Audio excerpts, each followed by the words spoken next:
In the UK, the number of people in employment rose by 208,000 to 32.90 million in the September to October period, the biggest increase since the 3 months to January 2019.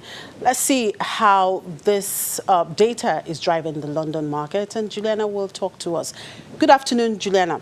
UK Africa Investment Summit over. By the way, good job yesterday. Labour market data top on the headlines today.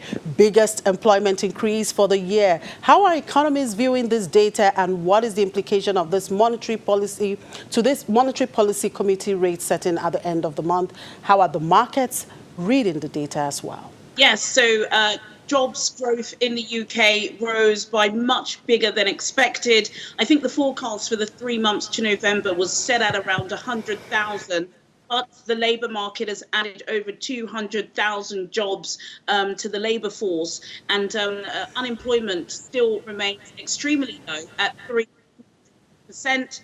We do have the Monetary Policy Committee meeting as part of the Bank of England next week. And because the GDP data, the PMI data for November hadn't been that great, there was a lot of anticipation in thinking that there could be an interest rates cut. But because of this new labour market data, that has completely changed analysts' expectations for next week.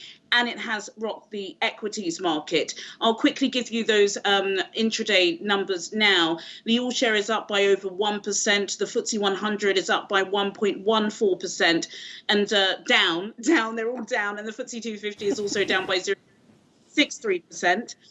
In the currencies market, the British pound doing brilliant after that labour data. So up by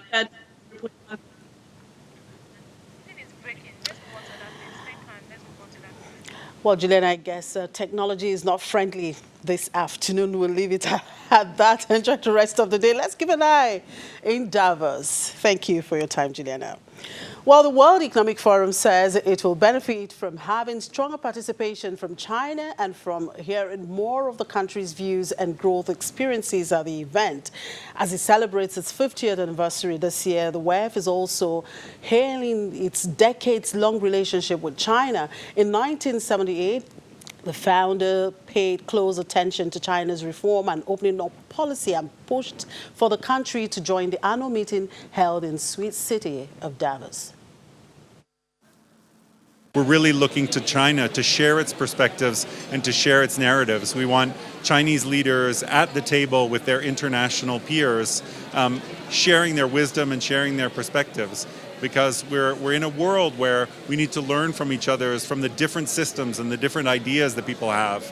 We really need that creativity and that diversity of opinions. And I think what's been so encouraging has been to see that in the face of this globalization, in the face of the challenges of globalization, China has not turned its back. China has deepened the reform and opening up. It's pushed ahead with its reform.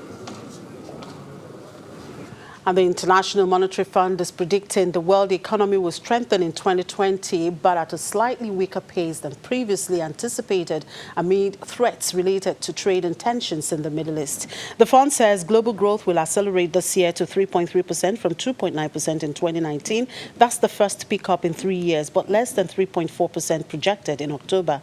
The 2019 estimate was reduced for a sixth time. The report, however, contains some modest hope, noting that risks are less skewed toward negative outcomes. That outlook will be keenly discussed this week at the World Economic Forum's annual meeting in Davos, Switzerland, which begins today. For the IMF, which sees growth accelerating to 3.4% in 2021, the positives include signs that the slump in manufacturing and global trade is bottoming out, intermittent good news on U.S.-China trade talks and accommodative monetary policy.